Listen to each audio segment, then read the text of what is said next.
Hello friends, assalamu alaikum. Welcome back to our channel traditionaladupangarai. இன்னைக்கு நம்ம suliyam, susiyam, சீய உருண்டை இப்படிலாம் சொல்லக்கூடிய ஒரு தோப்பம் அப்படின்னு கூட சொல்லுவாங்க. அதான் இன்னைக்கு பார்க்க போறோம். அதுக்கு நான் இந்த கப்பால 1 கப் கடலைப்பருப்பு எடுத்து நல்லா கழுவிட்டு ஒரு 1 மணி நேரம் ஊற வச்சு எடுத்து வச்சிருக்கேன். இப்போ இத அடுப்புல வச்சு நல்லா வேக வச்சு எடுத்துடலாம். கொஞ்சம் இந்த பதத்துக்கு ஊறி இருக்கணும். இப்போ இது கூட 2 கல் உப்பு சேர்த்துக்கலாம். ரொம்பவும் வெந்துடக்கூடாது.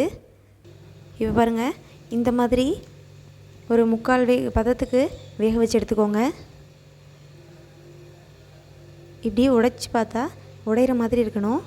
ஓகே, இப்போ நல்லா ஓரளவுக்கு இந்த மாதிரி ஒரு பதத்தில் வேக வச்சு எடுத்துக்கோங்க. இதை இப்போ தண்ணியெல்லாம் நல்லா வடித்து எடுத்துடலாம். வெந்ததுக்கு பிறகு வடித்து எடுத்துகிட்டு இதை ஒரு ஜாரில் மாற்றிட்டு அரைச்சி எடுத்துக்கலாம். இந்த மாதிரி ஒரு பதத்தில் அரைச்சி எடுத்துக்கோங்க. ரொம்ப நைஸாகவும் பவுடர் ஆக்கிடக்கூடாது. இந்த மாதிரி குறைன்னு இருக்கிற மாதிரி அரைச்சி எடுத்துக்கோங்க. இது கூட சுக்கு, ஏலக்காய் 2ஐயும் வறுத்துட்டு பவுட்ரு பண்ணி வச்சுருக்கேன். அதை 1 ஸ்பூன் சேர்த்துக்கிறேன்.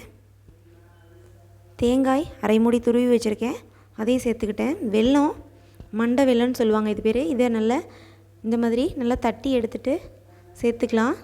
உங்களுக்கு இனிப்பு எவ்வளோ சாப்பிடணுன்னு ஆசைப்பட்றீங்களோ அந்தளவுக்கு சேர்த்துக்கோங்க. சிலருக்கு கம்மியாக பிடிக்கும், சுகர் பேஷண்ட் இருப்பாங்க.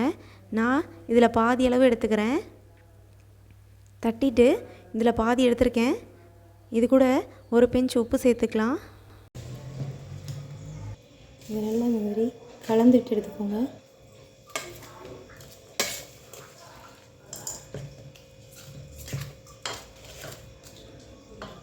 இந்த மாதிரி மாவை உருண்டை பிடிச்சி எடுத்து வச்சுக்கலாம். இதை நினச்சி டிப் பண்ணி போடுறதுக்காக 1 கரண்டி மைதா, 1 கரண்டி இட்லி மாவு, 1 பிஞ்ச் உப்பு, கொஞ்சம் 1 பிஞ்ச் சோடா மாவு, 1/4 ஸ்பூன் ஒயிட் சுகர் சேர்த்து நல்லா தண்ணியில் கரைச்சி எடுத்துக்கலாம். பஜ்ஜி மாவு பதத்துக்கு கரைச்சி எடுத்துக்கலாம். கரைச்சி வச்சுருக்க மாவில் ஸ்டஃபிங்காக செஞ்சு வச்சுருக்க கடலைப்பருப்பு மாவை இதில் இந்த மாவில் டிப் பண்ணிவிட்டு ஒன்றா ஆயிலில் போட்டு எடுத்துடலாம். ஒன் சைடு வெந்ததுக்கப்புறம் இந்த மாதிரி அடுத்த பக்கம் வேக வச்சு திருப்பி விட்டு எடுத்துக்கோங்க. அவ்வளோதான், ரொம்ப சிம்பிளாக சுவையான சீய உருண்டை ரெடி ஆகிடுச்சு. நீங்களும் இது மாதிரி ட்ரை பண்ணி பாருங்கள். எப்படி வந்ததுன்ட்டு கமெண்ட்டில் சொல்லுங்கள். இந்த வீடியோஸ் உங்களுக்கு பிடிச்சிருந்தால் லைக் பண்ணுங்கள். மறக்காமல் நம்மளோட சேனலை சப்ஸ்கிரைப் பண்ணிக்கோங்க.